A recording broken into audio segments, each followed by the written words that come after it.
I could see him running really big here.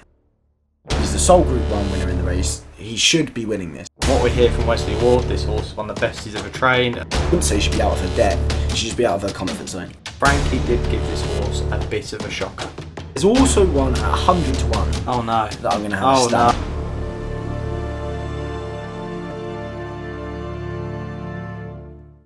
Hello and welcome to the Next Gen Racing YouTube channel for our feature video this week, which is going to be a preview of the York Ebor Festival. So we're looking forward to plenty of races. I think we've got 8 or 9 races we're going to be looking at across the week, and hopefully Jack and I can find a few winners. Jack, how was your weekend? Yeah, it was good, thank you. Pompey got off to a brilliant second game. We were both there, luckily.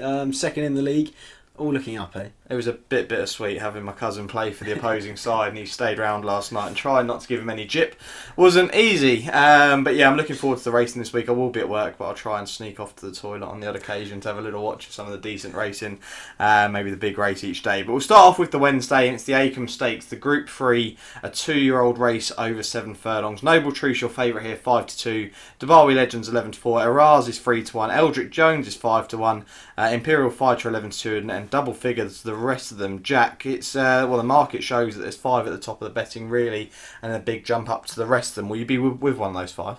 Yeah, I think Noble Truth's a worthy favourite. It's quite a boring start, mind you, but of course he was beaten by the July Stakes winner Lascelles on debut when he completely missed the break. I mean, he was a bit keen last time out, but got the job done relatively straightforwardly. It was almost a bit workmanlike, but he's clearly learning every time he goes. That was on the same weekend as the July Cup and the Falmouth, and if you kind of look at the times and compare it to the card on the day for a 2-year-old, it was actually quite a good time. So from that perspective, he's looking okay. Of course, you look at who they're up against. You've got Derby Legend as well. Yeah. Ran very well last time out, but they went at cruel early doors, and it was just kind of a bit of a speed test, and he came out on top. So I don't know how much he's beaten there, but I mean his pedigree suggests he'll be able to go further and further as it goes as they go on. I think he's a half brother or full brother to Golden Pass, who won over a mile 2. So that'd be interesting to see where he goes. It's interesting. It's a bit of a toss up between those two for me, and it will just be Noble Truth. Okay, yeah, no, I think, and with the Hugo Palmer strike rate at the moment, I think Derby Legends probably going to come in for a bit of support.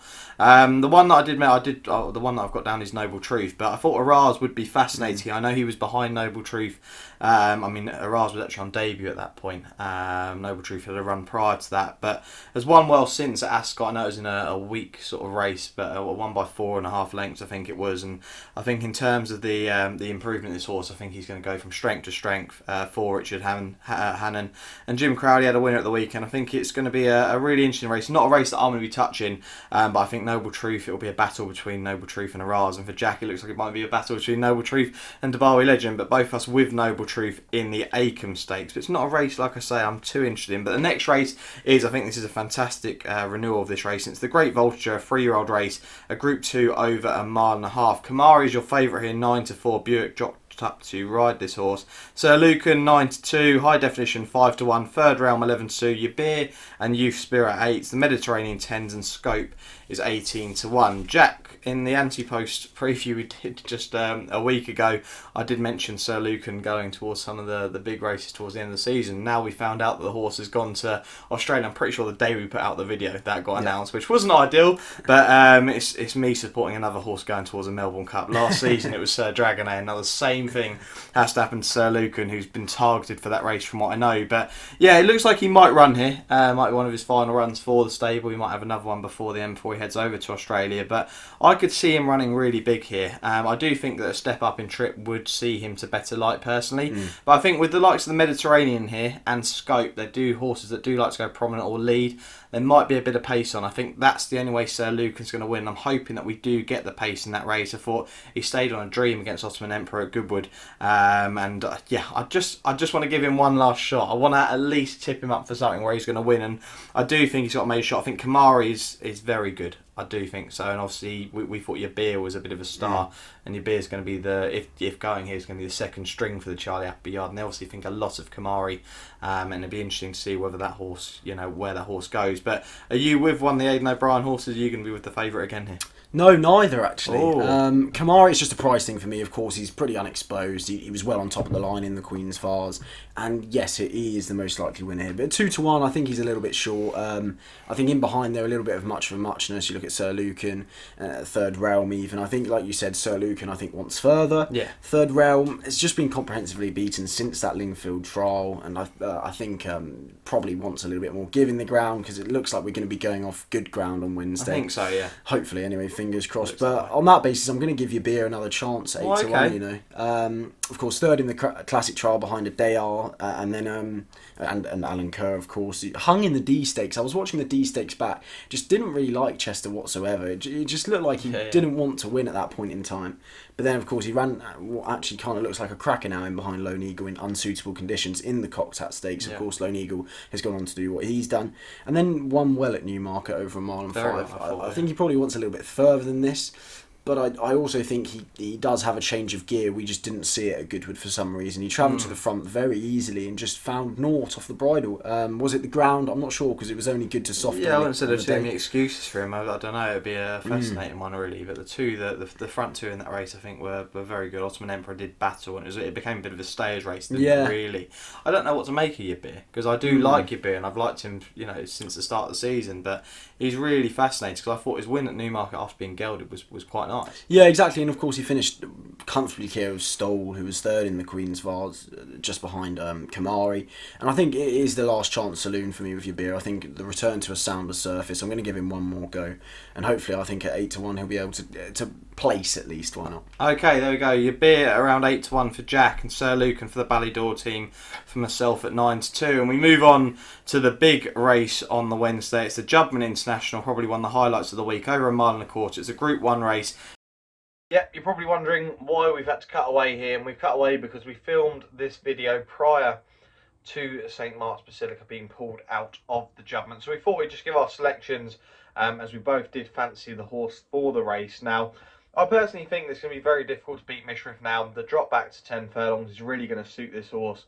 And I know Jack's probably going to mention in a second that he spoke to Gosden after saying that they can't wait to drop him back to a mile and a quarter. But if you did want an each way angle in it, I think it is fascinating seeing Max Swinney drop back. Obviously, he was in both the derbies, the English and Irish derby.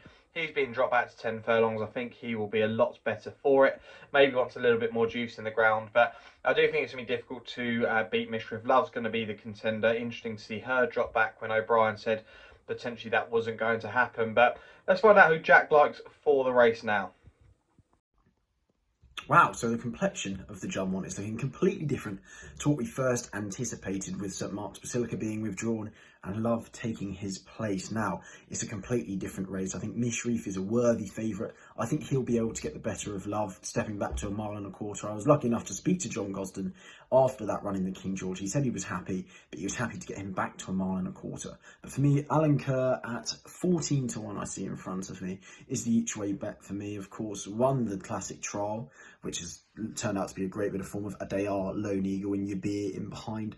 Won at Ascot on very heavy ground. Now, I thought that was a decent performance, and I think he wants better ground than that. He was set a tough task in the Grand Prix de Paris, had to come from the rear of the field. I think if he settled a bit more prominently, I think 14-1's a little bit overpriced. I think the top two in the market are hard to split, so hopefully he'll be able to run a great race at 14-1. In the Juddmonte International, let's move on to Thursday now, and we've got the Lowther Stakes, which is a Group 2 for 2-year-olds over 6 furlongs, and we've got probably the best filly I think we've seen this season, in my opinion, 2-year-old filly, and that's Sandrine 7-4, Hello You 6-1, Zane Claudette 7-1, Desert Dreamer 8-1, Illustrating 9s, Hermana Estrella is 10-1 and 12-1, and bigger the rest of them. Jack, I put out a statement there saying the best 2-year-old filly we've seen this season. Do you agree?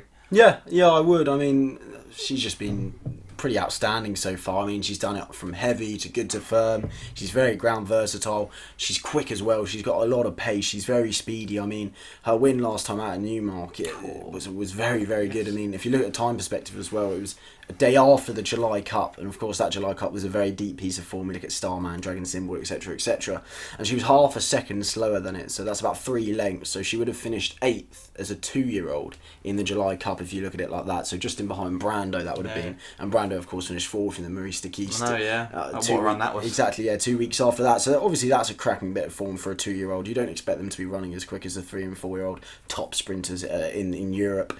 And of course, when you look at the last 3 furlongs, she was half a second quicker than anything in that race. So she's just an absolute ball of speed, and I think she's going to go and do it again. She's priced to that effect as well. She's 7-4, isn't she?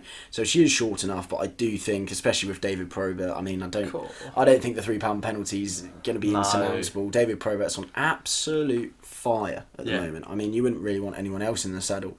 And I mean, an interesting thing I thought is it looks almost a bit of a weak renewal. I mean, 10 of the last 12 winners were rated 100 plus. And the other 2 didn't have a rating. Now, we've only got 3 in the field who are actually rated more than 100. Yeah. So I do think Sandrine, that £3 penalty, won't be able to stop her, and hopefully she'll be able to go to glory here. Yeah, and like you say, Probert absolutely flying. Oh, I can't remember what his stats were the other day. He got almost like a treble or more each day at the 5-timer as well, which was an absolute joke. But I do hope that he keeps with this horse as well. As much as we love O'Shea, he is. But I just hope that if this horse does end up in 1,000 guineas next season, I just hope that he keeps the ride. As much as we love O'Shea for boarding, love to see him, but I just think Probert deserves this opportunity, and he's always been a talented jockey. He's never given up.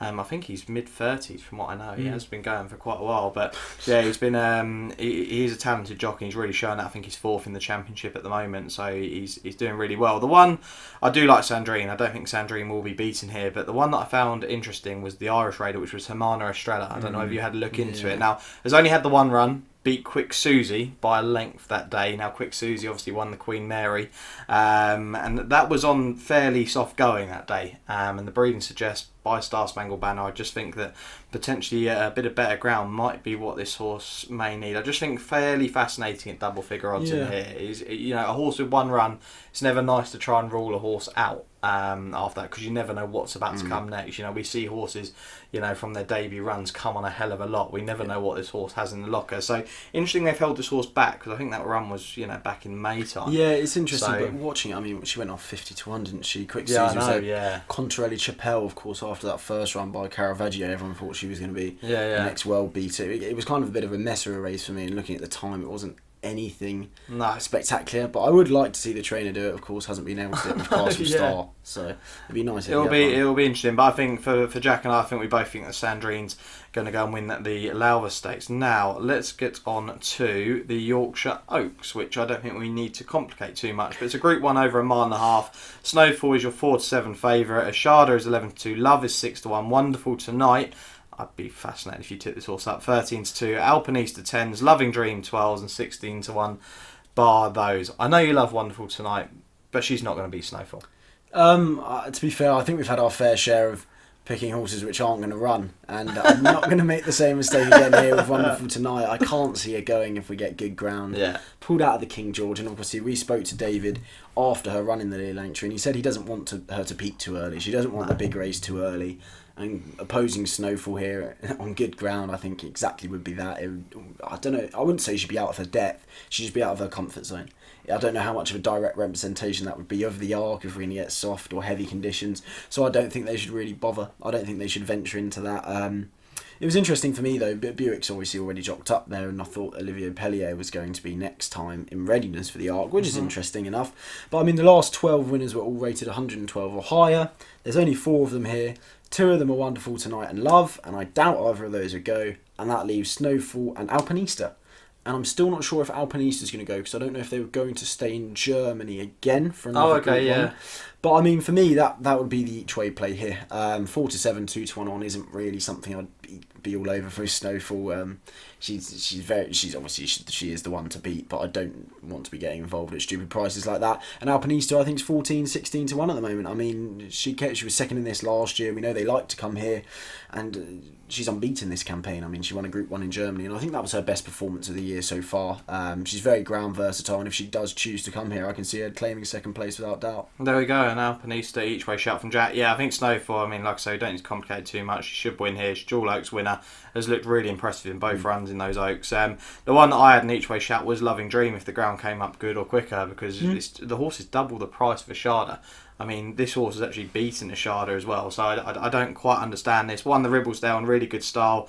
Like I say, would need quick going and was actually unlucky. I mentioned it before, but the Oaks trial, I thought the horse was really unlucky as well. Yeah. But I think a bit of a forgotten horse in here, and like Jack said, if a lot of these do come out, I can see this horse going sort of 6-1, 7-1 for the race. So maybe a decent each way play at double figure prices. But for Jack and I think Snowfall's going to be very tough to beat. Let's go on to Friday now, and oh god, I don't know. This is the one. Yeah, I don't. Right. It's the Lonsdale Cup. It's a Group 2, 2 miles. Stradivarius is 13-8. Trushan's 3-1. Spanish Mission 4-1. Princess Zoe probably won't go here, 7-1. Fujiara Prince, Stratum, and Lismore 10-1 and 16-1. The rest of them, Strad.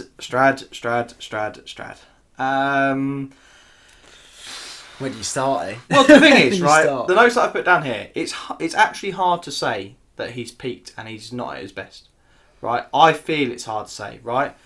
One on his opening run of the season, fine, yeah, was fairly alright, yeah, that's what you expected, you got the job done. Then you go to the Gold Cup, where a load of people will try and argue, but Frankie did give this horse a bit of a shocker, right, in my opinion. I'm not saying the horse was going to win that Gold Cup. I think Subjectivist potentially was a bit of a monster, and it's sadly out, but I do think it would have been a hell of a lot closer. I just think that he might still be not at his best, but close to, and I think he's much better. If it's good ground, he's going to beat Trushan, and the Spanish Mission, I just don't really think is a worthy winner of a race of this level. I think Stradivarius is just too good for all of these on good ground. I hope he is. I really hope he is. It's really weird, isn't it? It's such an interesting one with him. Now, for me, I think with good ground forecast, I don't even think Trushan comes into the question. No. I mean, Trushan definitely needs the given the ground. I think Stradivarius, especially now, he's giving Stradivarius £3. That's a bit insulting. But 6-4, Sam. 6-4. Yeah. That's 6-4 for a world beater, an absolute superstar. Yes, but it's also 6-4 for a 7-year-old who beat Ocean Wind by a length. On a reappearance run, yeah. Ocean Wind next time out was 15 lengths behind Lismore. Who's in it. So, I mean, and Naif Road, I think, was a length and a half behind Stradivarius that day. No, I'm not going to tip up Naif Road before you say it. That's not going to happen. So the price of Naif Road, I haven't got it down. Yeah, 33s, as usual. But no, Stradivarius, I'd love him to do it. I really would love him to do it, but he just looks so vulnerable here. Okay. To something a little more on the up and something a little more in form. I think Lismore, first of all, that's a great story. She was rated 56 last June. Now she's a group winner and rated 111. Obviously, she's won on Bath on firm ground. She's also run on soft in the last time out. But no, I think the Spanish Mission, this is going to be his day, you know. I really do. I think he's the best candidate to oppose Stradivarius. He's 3 times the price of Stradivarius at 4-1. Yeah. Now, I mean, I think he's been better than ever last twice. Of course, he won in Group 2 company at York and then finished third in the Ascot Gold Cup. I mean, he was 2 lengths ahead of Stradivarius, and somehow he's a third of the price. For me, I think he's the biggest danger at a price. I think he's the best one at a price. Stradivarius, if he comes out and wins it, I'd be happy enough. But at 4-1, I think Spanish Mission isn't an opportunity to go miss. Yeah, I wouldn't want to tip the horse up at 13-8 really, and I agree with you. Spanish Mission is probably the most likely contender to take him down. But I just think 2 lengths in the Gold Cup. I think if Stradivarius had got his run, he would have overturned that, and Spanish Mission was also waiting for that room. I just don't. Stradivarius just had an awful run on that bend. I don't often see horses like that. It's going to be really fascinating. I think a lot of people out there are going to want to see Stradivarius go and do the business. It was fantastic actually to hear Bjorn Nelson as well say that when they do retire this horse, that they want them to cover flat mares first before they go to the jumps mares, which is always great to see. It'd be good to see Stradivarius cover a few flat mares. I'm sure that in the future he's going to cover a few jumps mares, and that'll be the case. But yeah, I think it's going to be great, and I'm sure it's going to be this season they do retire him. It'll be mad if they go, we'll go one more, but I don't think they will. I think this is it, we'll see him in the Supreme, who knows.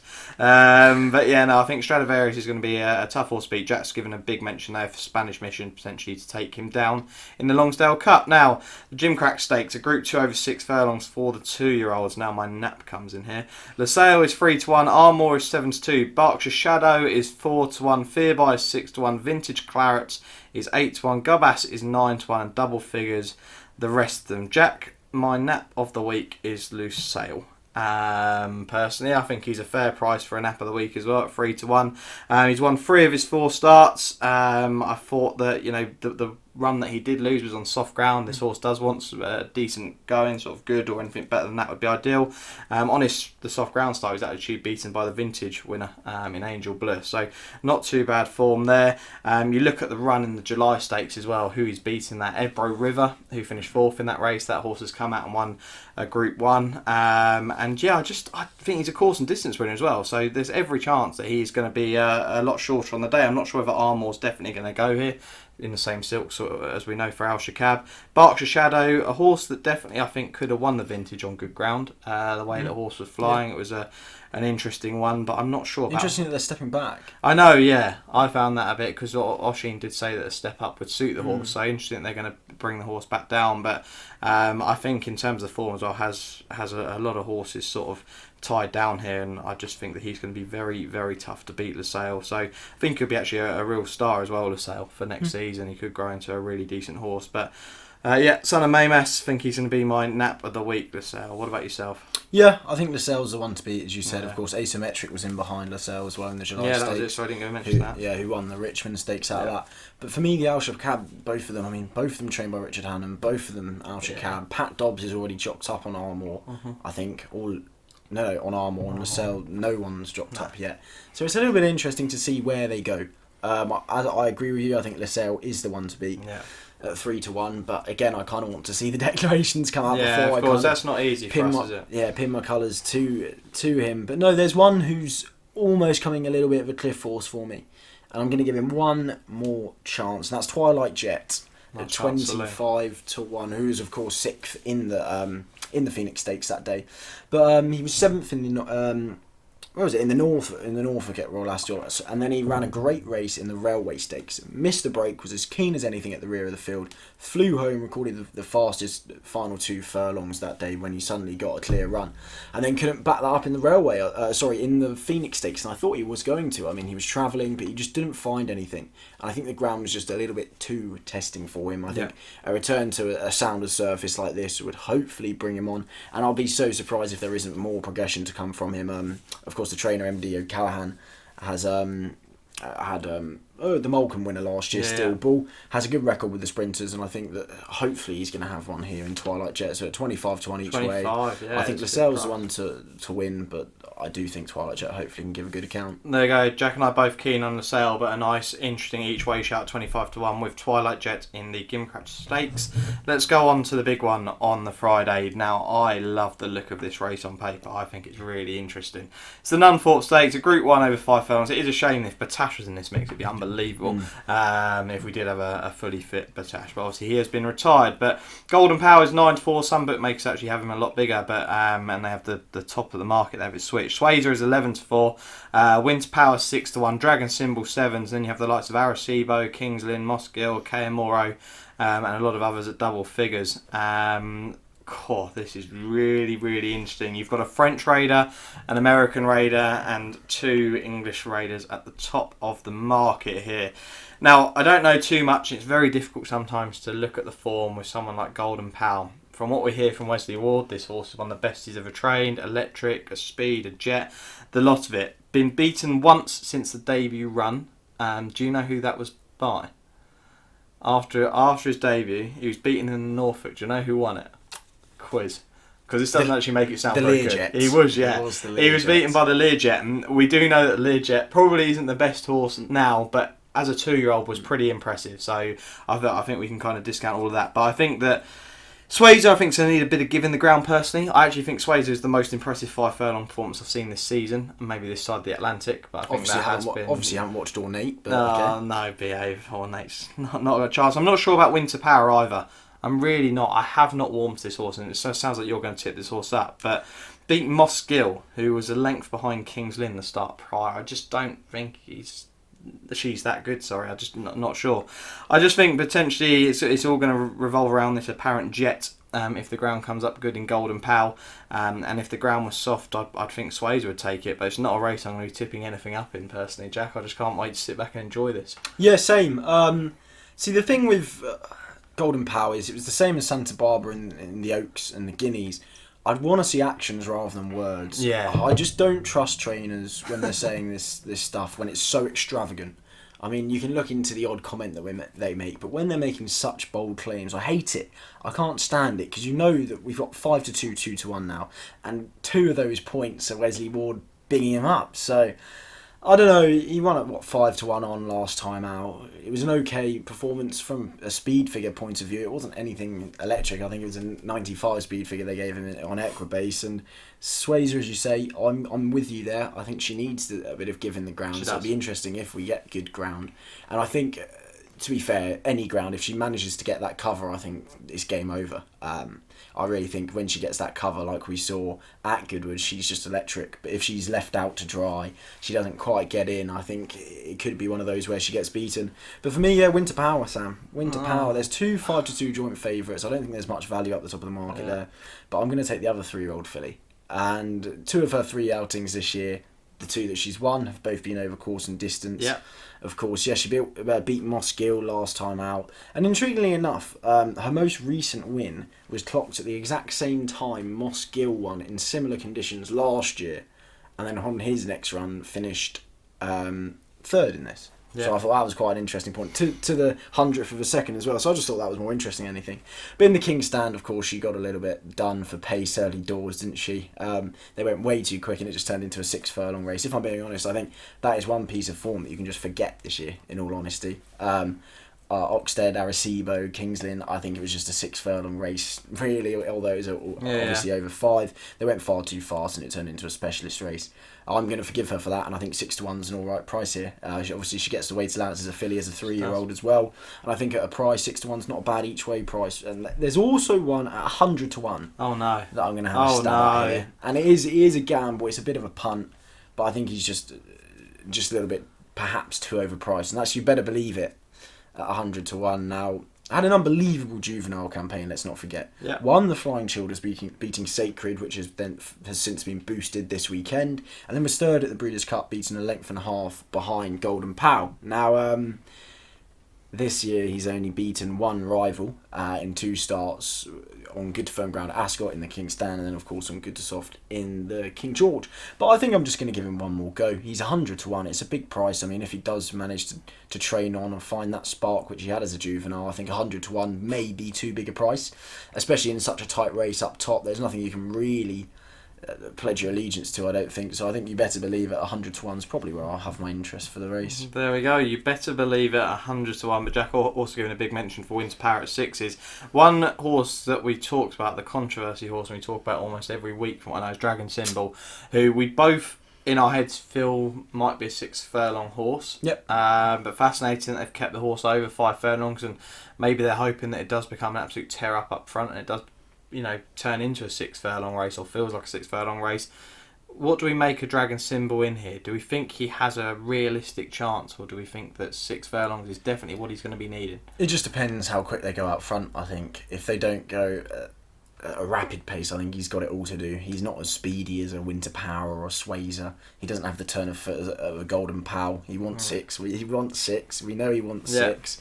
But it'll just be intriguing to see how he gets on. He'll probably place as he always does. But it'd be nice to see him get his head in front one time. I mean, hasn't happened yet, but I'm sure it will. Yeah, and he's going to win the Group 1 sprint on Champions Day, that's all I know. That's where he's going to go, and I know he's going to go and win that. And that'll be his Group 1 and Day in the Sun. Oh, hopefully he'll get a day of sun on Champions Day, because we're going to be there. Right, let's go on to Saturday now, and this is going to be interesting to see whether you tip this horse up. The City of York Stakes, the Group 2 over 7 furlongs. And the best 7 furlong horse in training, Space Blues, is 7-4. Sacred, probably not going to go, is 6-1. Kinross, obviously the winner of the Lennox 7s. Happy Power, 8-1. Top Rank 8. Mutasabek 9s and 10-1.